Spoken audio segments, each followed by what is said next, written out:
Fuerte. Thank you for coming. Thank you for getting through all the traffic and making your way out here. Hopefully everybody has a handout. If you haven't gotten a handout, Creed should have them over here, the guy with the clipboard. Yep, need a handout. Again, thank you for coming, and thank you to Alex for emailing me and calling me and texting me, and like when I'm like super busy, it's like, oh yeah, the clinic, yes, let's get together and talk about that and get that worked out. So Alex and I share a studio upstairs, and on Sundays he teaches, and on Sundays I teach. I also teach out at the Elk Grove store, and mostly I do percussion. I do some drum set stuff as well, Alex does some hand drums as well, so the first rhythm that we played was Mozambique, and Mozambique is a rhythm that comes from Cuba, but the version that we were playing, because of course the version that we were playing was a New York style, and so because that gives the rhythms, you know, it gives it room to breathe, and you know, you can really feel it.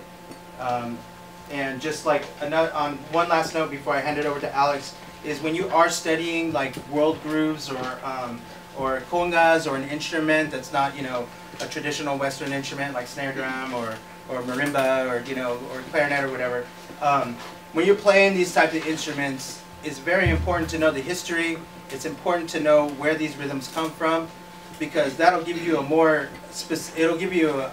deep feeling of playing the rhythm and a deeper interpretation of the music. And so you kind of dig a little bit more into the roots of you know, whatever rhythm or whatever instrument you're using, like the conga. Knowing that the conga comes from the Congo, it evolved in Cuba, but it wasn't directly brought from the Congo to Cuba. It evolved. And so knowing that and paying respect to that is very important to me, and it's important for me to teach that to my students, because without the people who had come before us that brought us these rhythms and that, you know, struggled to have these drums available and these traditions, they should be respected, and the splashables here.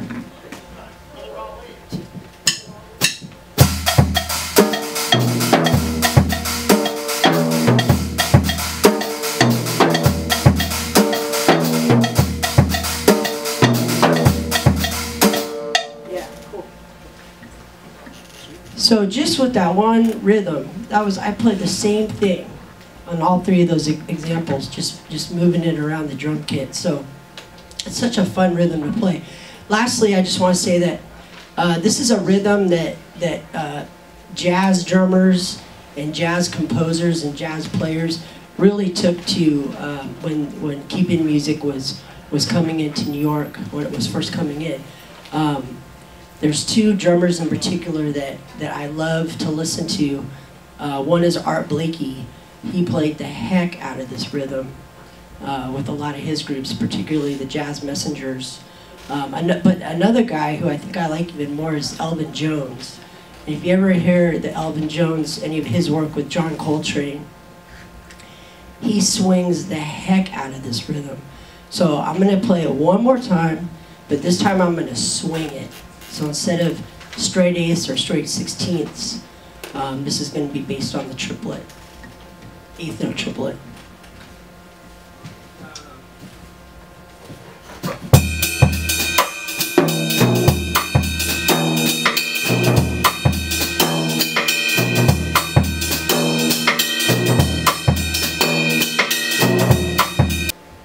Sorry, I'm losing my voice tonight. I got a cold a few days ago and I had a really bad sore throat. So, any questions about this so far? Anyone? Yeah. I just have a question between you two. Yeah. I guess it's almost more for Dominic. How far can a drummer that's playing that go out before it's annoying to you? Like, what needs to stay intact? That's a good question. The tempo, the clave. Okay.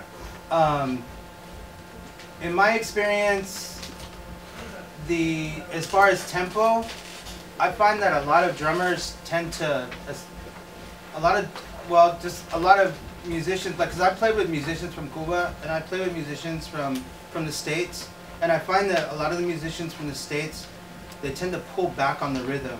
And I think it's, it's because the backbeat, that we're so used to a 2 and 4 backbeat, that it kind of pulls like that sense. Maribo, yeah, yeah, yeah. Maribo, yeah, yeah, yeah. Okuna na wende.